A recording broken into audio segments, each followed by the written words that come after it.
Paano nga ba pumunta sa Sangmundong, ang community inspiration ng filming location na Reply 1988? Hello everyone! This is Jazz at isi-share namin sa inyo ngayon yung pagpunta namin sa Sangmundong. At para mas madali, mag-download po kayo ng Naver Map. Accurate kasi ito kaysa sa Google Map dito sa South Korea. Pag open nyo ng app, ito ang makikita nyo. And make sure naka-on yung location ng phone nyo para madadirect na kung saan kayo manggagaling, malalagay doon sa your location. Pero for reference, nilagay ko saan kami manggagaling dito sa Noble Hotel in Sadong. Paglabas namin ng hotel, naglakad lang kami. Good thing kasi malapit kami sa bus station. Few steps lang, makikita mo na kagad yung kanto ng street, tapos nandyan na rin yung sakayan. Tapos, ilalagay nyo lang tong Seoul Sangmun Elementary School. Malapit na mismo dyan yung community ng Sangmun. May options din na best, less walk, or less na sakay, yung fastest. Pero usually, yung pinipili namin is yung less walk or yung best. Less walk yung pinili natin. Ngayon, sasakay muna tayo ng Blue Line na bus.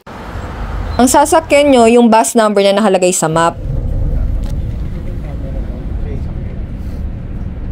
Ito yung nilakad natin kanina, tas yung pinuntahan nating bus stop, at saka yung color and yung number ng bus. 34 minutes yung estimated na travel time dito, doon sa sunod na bababaan natin na bus station. Tapos habang nagbabiyahe kayo, nag-a-update din yung map kung nasaan na kayo banda. Tapos sa bus, may speaker din na may nag-a-announce kung nasa ang station na. Kaya mababa rin yung chance na maligaw kayo.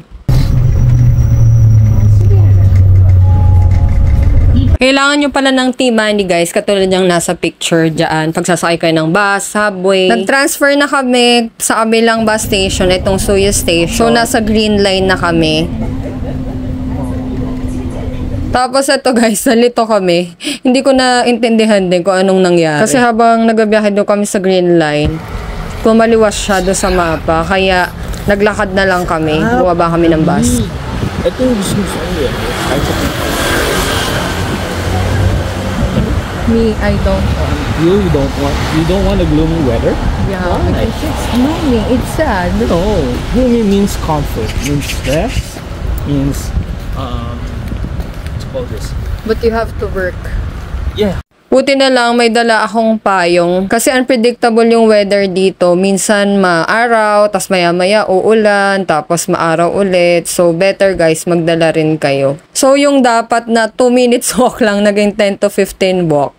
Kaya maganda talaga na attentive tayo. Pero anyway, nangyari na, nag-enjoy naman kami sa paglalakad dalawa.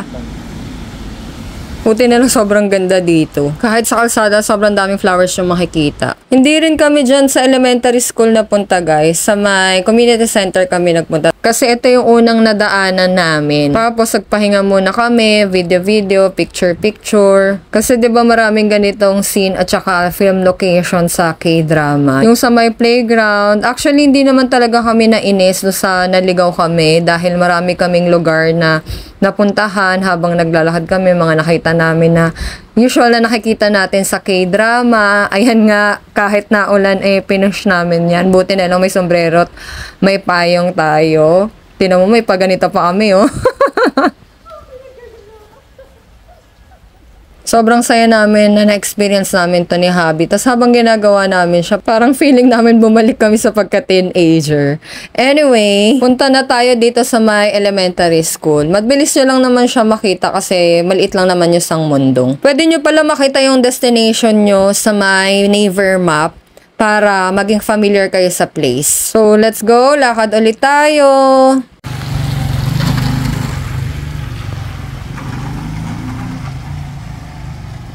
Actually guys, hindi ito talaga yung filming location ni Reply 1988. Pero ito yung inspiration ng community.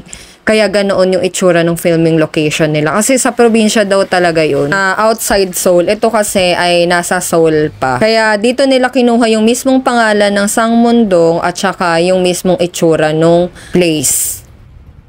Tapos ito na yung mga nakita nyo guys doon sa previous video ko ng Sangmundong. Alam nyo, ito talaga yung isa sa pangarap ko napuntahan kaya gusto kong pumunta na South Korea kasi isa si Reply 1988 sa mga unang K-drama na napanood namin na tumatak talaga sa puso namin dahil sobrang heartwarming niya talaga. Tapos nung pumunta din kami dito guys, sobrang lamig kaya ayan o, si Habi umuusok yung kanyang breath. Yung habang naglalakad kami dito sa neighborhood, nag-play sa isip namin yung theme song ng Reply 1988, yung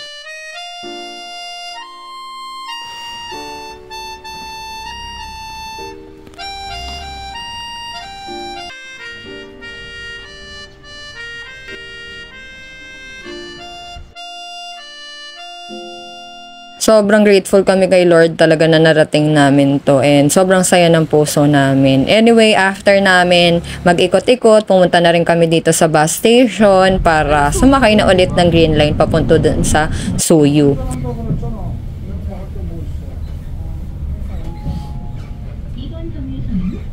Tapos after nun, hindi na kami nag-Blue Line na bus ulit pabalik ng Jongno, so nag-subway na tayo. Doon pala sa Naver Map guys, kung napansin nyo kanina, meron na ring estimated or yung mismong pamasahe na pwede nyo i-budget para doon sa biyahe nyo. Tapos, ito pala guys, yung aming T-Money. Itatap nyo yan, papasok at saka palabas ng bus at saka ng train station. Tapos, ganito yung itsura ng subway at saka yung train nila. May mga maps din doon sa station ng pupuntahan nyo at saka yung bababaan nyo. Ito yung loob ng train nila.